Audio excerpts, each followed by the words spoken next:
perseteruan antara pasangan yang baru saja bercerai, Ruben Onsu dan Sarwendah, kini memasuki fase terpanas dan paling terbuka. Konflik ini bermula dari insiden yang menggegerkan, yaitu kedatangan debt collector ke kediaman Sarwendah. Sarwendah mengungkapkan hal ini ke publik karena merasa terancam saat ditagih cicilan mobil yang tertunggak atas nama Ruben. Pihak Ruben Onsu segera membantah adanya tunggakan yang lama, namun menyayangkan mengapa isu utang tersebut harus diumbar ke media. Insiden DC ini kemudian merembet ke isu-isu yang lebih pribadi, yaitu saling bantah soal hak bertemu anak dan komunikasi. Pihak Ruben mengaku kesulitan menemui anak-anak mereka, yakni Betrang, Thalia, dan Tania, menuding Sarwendah mempersulit jadwal kunjungan. Sarwendah membalas, menyatakan bahwa ia tidak menghalangi. Tidak berhenti di situ, konflik kemudian berlanjut menjadi sengketa rincian naskah ratusan juta.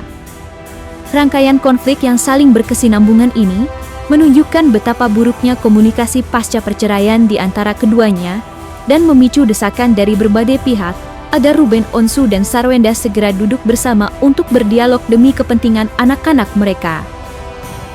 Dan berikut 5 polemik panas Ruben Onsu dan Sarwendah versi Cumi Top 5.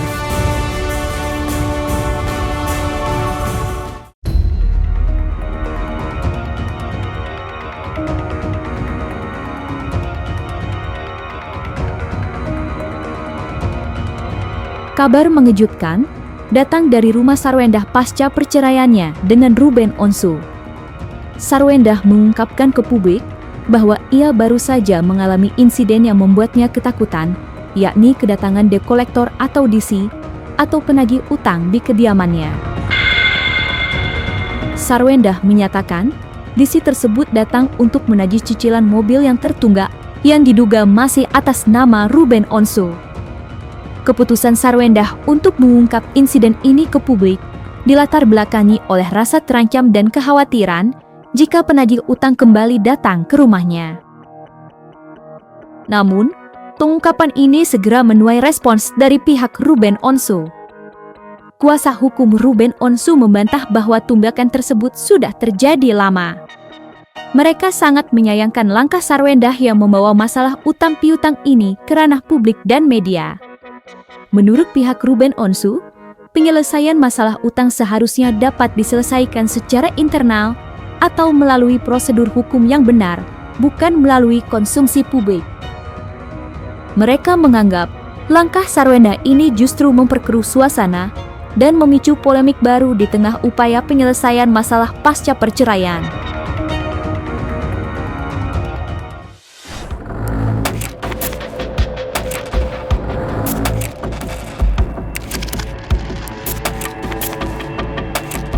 Ini yang harus dipertegaskan dulu, urgensinya. Kenapa sampai harus masalah debt collector itu sampai di ranah publik? Karena harusnya ini kan ranah private. Tidak pernah menunggak, memang untuk bulan sekarang ini itu ada tanggal yang menurut dia belum jatuh tempo atau mungkin telat 1 hari. Jadi kalau tiba-tiba 1 hari ada debt collector, secara hukum itu nggak dibenarkan. Kalaupun memang sudah waktunya debt collector datang, harusnya debt collectornya diinformasikan kemana dia harus datang, sesuai dengan pemesanan. Ini ada apa ini? Sampai ada orang datang ke tempat yang bukan pada tempatnya. Data lengkap, yang salah siapa? Saya mau mempertegas pertama bahwa terkait debt collector tujuan kami menyampaikan, ya sekali lagi tujuan kami menyampaikan ke media terkait debt collector hanya satu, agar klien kami Sarwendah tidak lagi didatangi oleh debt collector. Itu tujuan kami. Tidak ada maksud lain, tidak ada tujuan lain yang menyudutkan salah satu pihak atau siapapun. Kami berani memastikan bahwa apa yang kami sampaikan terkait kehadiran debt collector tujuannya cuma satu, agar klien kami tidak didatangi lagi oleh debt collector. Ketakutan klien kami terhadap kedatangan debt collector itu nyata. Jadi bukan lagi bicara soal debt collector ini dikaitkan dengan apa yang disampaikan Bang Minola atau mendiskreditkan klien dia, tidak sama sekali. Ya, tetapi pihak-pihak di dalam debt collector ini kan saya harus sampaikan bahwa ada pihak yang namanya RSO. Ya kan? Tapi kami tidak menyudutkan siapapun. Kenapa kami sampaikan di media? Karena pertama, klien kami tidak punya hubungan hukum dengan bank dan tidak punya hubungan hukum dengan debt collector.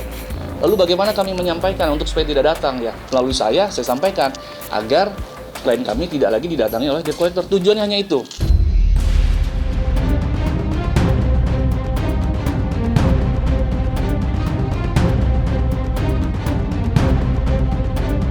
Konflik pasca perceraian antara Ruben Onsu dan Sarwendah semakin memanas dengan munculnya isu mengenai hak bertemu anak.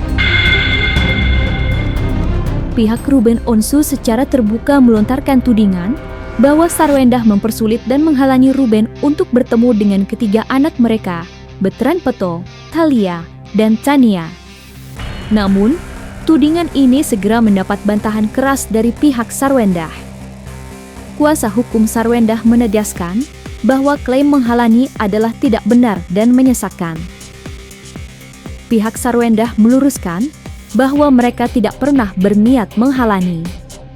Kunjungan harus diatur dengan baik mengingat anak-anak memiliki jadwal dan aktivitas sehari-hari yang padat.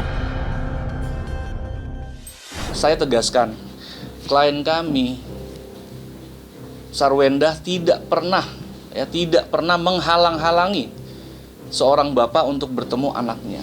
Ya, sekali lagi tidak pernah menghalang-halangi. Yang terjadi adalah bagaimana komunikasinya lagi kurang pas. Ya, jadi gini, parentingnya dari klien kami atau cara klien kami mengajarkan anaknya itu tidak memberikan seperti barang gitu. Jadi anak harus ke sana, harus ke sini, tidak. Dia ajak komunikasi dengan anaknya. Pada saat anaknya mau ketemu neneknya, dia bawa ke neneknya. Pada saat anaknya mau diantar oleh tantenya, dia ikuti. Jadi mengikuti kemauan anak. Ya, ini kan hal yang lucu ya. Maksudnya kami di sini bawa bukti chatnya, pertemuan itu ya. Kapan pertemuannya ada Dengan anak-anaknya. dengan anak-anak ya, dan itu tidak 2 bulan kok gitu loh, belum lama kok, masih dalam hitungan minggu. Jadi ini hal-hal yang memang ya dalam kesempatan kali ini kami luruskan. Jadi kami bantah bahwa ada pernyataan 2 bulan tidak bertemu dengan anak-anak, itu tidak ada. Klien kami selalu bicara berdasarkan bukti. Jadi pada saat dia bicara bahwa sekian lama tidak dipertemukan, ditunjukkan kepada kami bukti-buktinya. Ya kami cuma bisa ketawa aja, kenapa bisa dibilang sejauh ini. Itu pertama. Yang kedua, coba deh, nanti kami belum tunjukin, coba ditanya aja ke pihak RSO. Anaknya itu WA, anaknya itu kirimkan voice, nanti bales enggak? Ya kan? Tapi saya nggak mau masuk terlalu jauh, karena gimana pun mereka adalah keluarga lah. Ya, jadi kita nggak usah putuskan, tapi yang pasti apa yang disampaikan bahwa tidak betul itu bohong, kita bisa buktikan semua itu. Kan saya sudah sampaikan kemarin itu, kalau untuk klien kami kan setelah 2 bulan. Kan begitu kira-kira intinya. Biasanya hanya itu awal November ada Kenapa? pertemuan main sama 2 minggu. Ya buktinya ada. Ada buktinya tadi? Hah? Loh, bagaimana? Karena kalau misalnya Ruben, dia bilang, inilah foto yang saya posting terakhir di IG menurut dia, itu semuanya foto lama, Bang, dia bilang. Nah, ini ya dia kirim ke saya nih, ya. Kalau saya langsung tunjukin buktinya, kita nggak usah omong-omong gitu loh, ya. Ya, buktinya itu ada. Nah, ya ini dia buktinya tuh. Ini yang ada di IG-nya si Ruben. Ya. Tuh ini.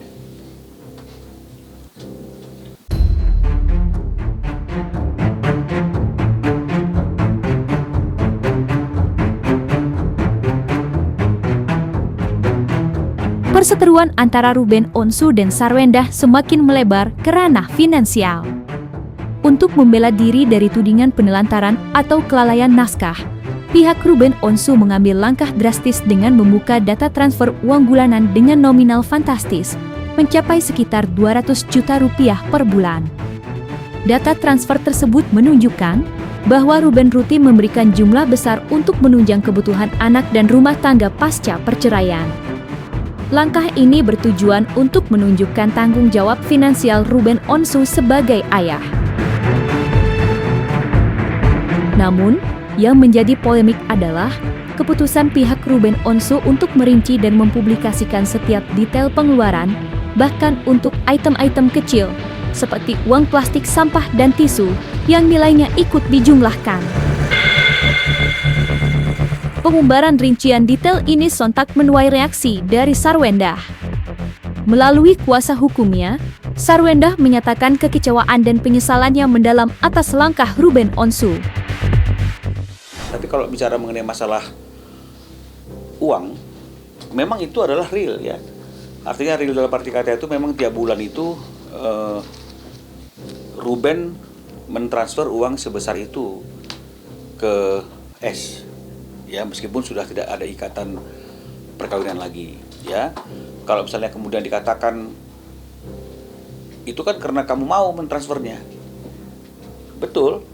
Tapi kan itu wujud dan bukti bahwa Ruben itu orangnya tidak ribet, ya, dan dia tidak mempermasalahkan, ya, terkait dengan masalah biaya-biaya yang kemudian ditagihkan atau dibebankan kepada dia, ya. Sepanjang apa yang menjadi hak-hak Ruben juga harus diperhatikan. Terakhir di 1 November juga Ruben masih kirim ke Sarwendah gitu ya, ke PS ya. Masih dikirim tuh, ini buktinya nih. Ya 1 November. Ya, ini November, 1 November juga masih itu.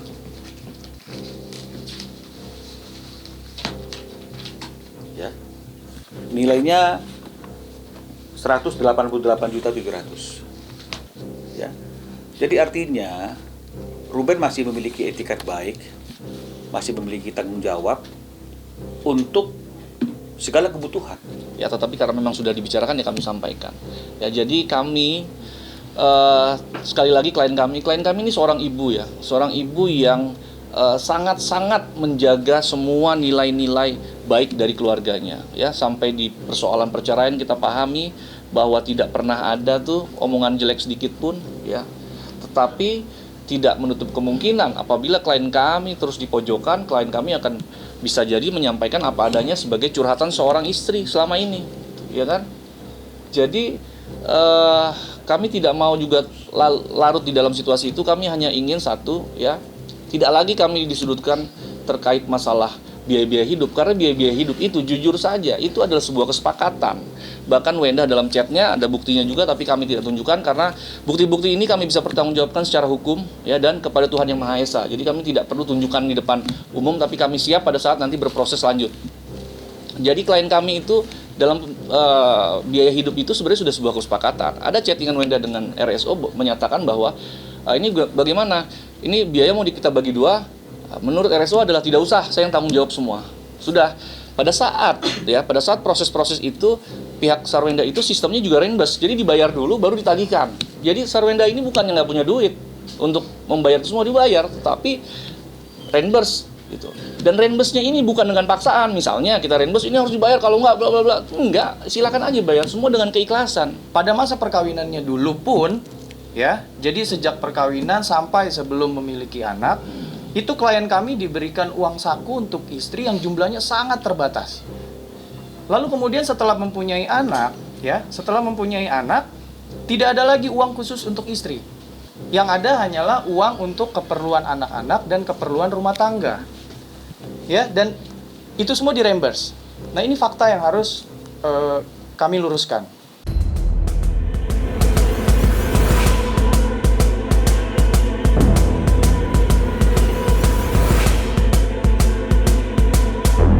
Pihak Ruben Onsu melayangkan tudingan keras, menuduh Sarwendah telah mengeksploitasi anak-anak di bawah umur. Kekhawatiran Ruben dipicu oleh observasinya terhadap anak-anak yang terlalu sering dilibatkan dalam sesi live penjualan, bahkan hingga larut malam. Menurut pihak Ruben, keterlibatan aktif anak-anak dalam kegiatan komersil tersebut sudah melanggar batas usia dan jam kerja yang seharusnya, dan dikhawatirkan mengganggu perkembangan serta waktu istirahat mereka. Namun, tudingan tersebut segera mendapat bantahan tegas dari pihak Sarwendah. Sarwendah melalui kuasa hukumnya membantah keras telah mengeksploitasi anak-anaknya.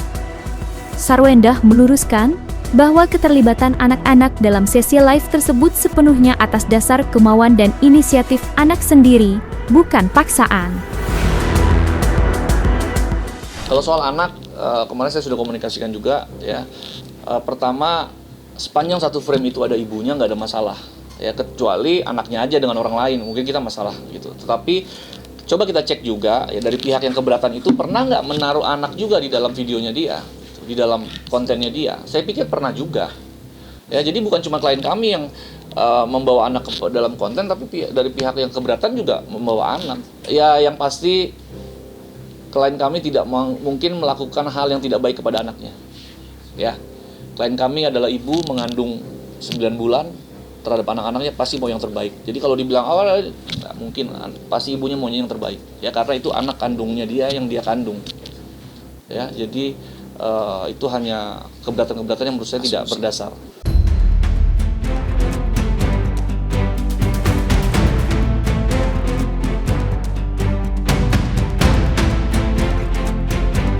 Rangkaian polemik panas antara Ruben Onsu dan Sarwendah, mulai dari isu debt collector, sengketa naskah ratusan juta, hingga tudingan eksploitasi anak, telah menyebabkan komunikasi antara kedua belah pihak memburuk drastis.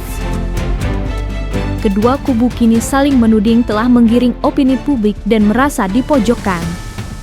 Melihat konflik yang semakin berlarut-larut dan merusak citra mereka di hadapan publik, pihak Sarwendah mengambil inisiatif damai. Sarwendah secara terbuka melontarkan ajakan kepada Ruben Onsu untuk duduk bersama dan berdialog secara langsung.